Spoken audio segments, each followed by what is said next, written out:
Здравейте! Днес ще си припомним, що е то еднакви триъгълници и кои са техните признаци за еднаквост.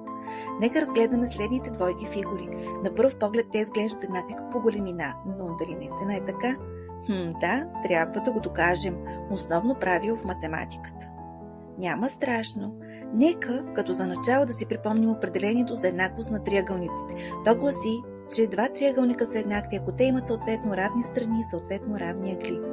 Но изниква въпрос, че трябва ли всеки път да доказваме, че всички ъгли са равни и след това да доказваме, че всички страни са равни, за да определим, че дадените триъгълници са еднакви? Не, разбира се, има много хитър и по-бърз начин. И това е използването на теоремите, които определят условията за еднаквост на два триъгълника, които в геометрията е прието да се наричат признаци за еднаквост на триъгълниците. Ето, че дойде ред и да си припомним кои са те.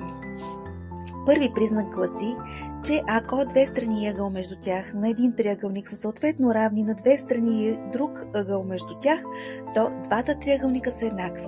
Съгласно втори признак, двата триъгълника са еднакви, ако страна и двата прилежащи на нея ъгли от един триъгълник са съответно равни на страна и двата прилежащи от нея ъгли на друг триъгълник.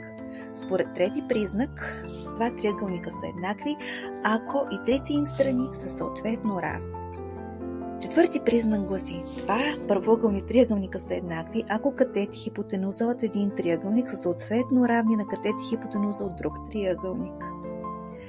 И така, направихме бърз преговор на признаците за еднаквост на триъгълниците. Но, за да затвърдим наученото, какво трябва да направим? Разбира се, трябва да порешаваме задачки. Затова запретвайте ръкави, изгледайте отново видеото и се залавяйте за работа. Успех! Created using Powtoon.